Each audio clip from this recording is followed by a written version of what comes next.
So the first season of The Owl House was pretty good, equal parts hilarious and heartwarming, and unlike Coco, it actually treats the notion of family with a degree of flexibility, which is refreshing to see. That being said, there are one or two occasions where the show does shoot itself in the foot, and Enchanting Grom Fright is one such example.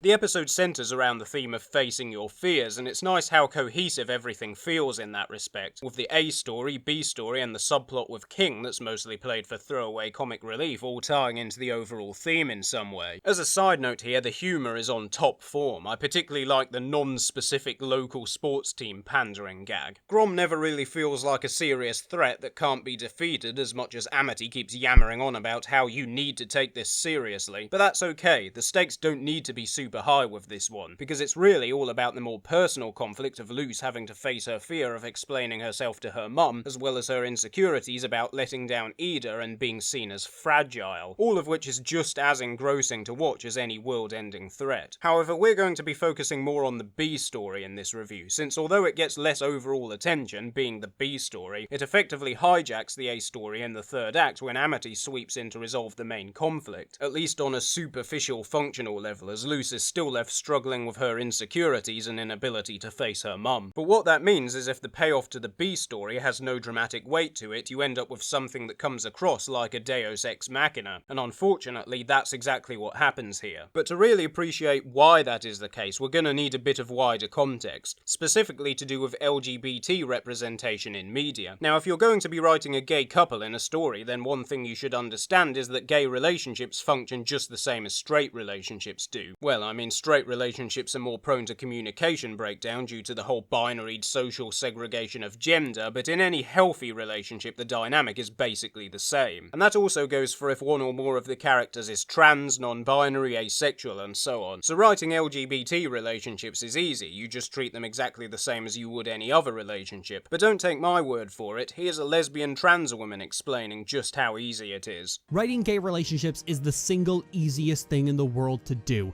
because we've been writing relationships, marriage, flirting, and dates for as long as we've been writing at all. And gay relationships are just those things, but with one person's gender flipped. You can write a fulfilling, enjoyable gay relationship without having to actually do any work. You just have to be bothered to get off your ass and do it. Pretty straightforward, right? Well, now I'm going to seemingly contradict everything I just said, because there are actually a number of massive don'ts to adhere to when writing your LGBT characters, and I recommend watching the rest of Lily's video for this as she covers some of them quite extensively. Don't get me wrong, writing LGBT relationships is straightforward, and there's no excuse for doing it poorly. But you see, while the actual mechanics of a relationship are the same, there is a historical context of representation, or should I say failure of representation, to consider. For instance, there's a long history of LGBT characters being forced into the background in movies and TV shows as a tokenistic attempt at quote-unquote representation that can easily be edited out to appease certain archaic censorship laws. So if you're going to have an LGBT couple, don't have them be background characters. Somewhat related to this is the bury your gays trope, wherein LGBT characters are introduced only to then get killed off. I recommend Council of Geeks' video for a more thorough deconstruction of that one. Another problematic trope is when LGBT characters and relationships are hinted at but never materialise beyond cowardly subtext and double entendre. At its most extreme, you have the likes of J.K. Rowling coming out and just saying, oh, this character is gay, despite no evidence for that actually being present in the text. The moral here, of course, is don't be J.K. Rowling.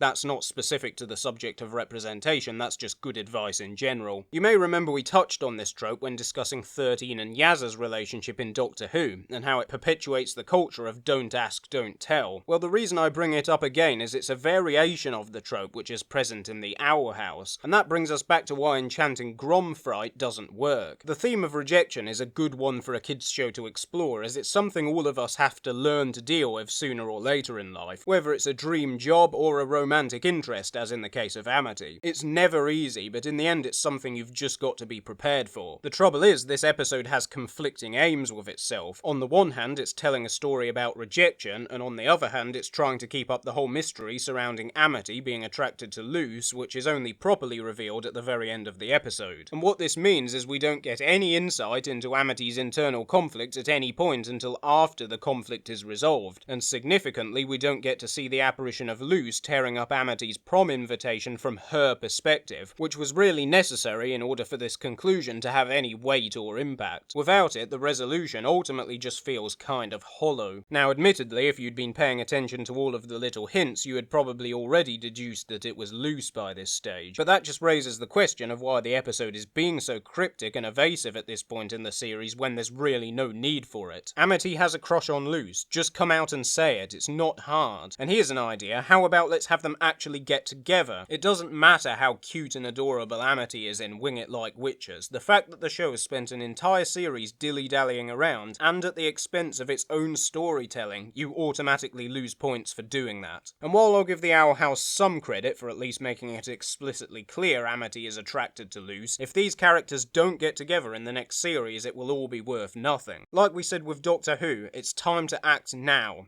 No more messing around. This is Midnight Chimes, still waiting for the last train home.